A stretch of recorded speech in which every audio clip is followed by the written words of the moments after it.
ঈদের দিন আসলে আপনি আপনার ওয়াইফকে মাস্ট একটা বিগ অ্যামাউন্টে সালামি দিবেন। অনেক স্বামী আছে দেখবেন সবার বেলায় তার পকেট ভর্তি টাকা বের হয়, আর বইয়ের বেলা আসলে স্বামী হারকিপটা হয়ে যায়। স্বামী আছে না নাই?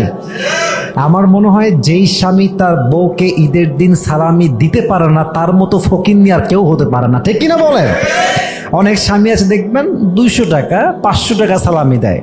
আমার মনে হয় যে ঈদের দিন প্রত্যেকটা স্ত্রীর জন্য সর্বনিম্ন ঈদ সালামি হওয়া দরকার 1000 টাকা, ঠিক না?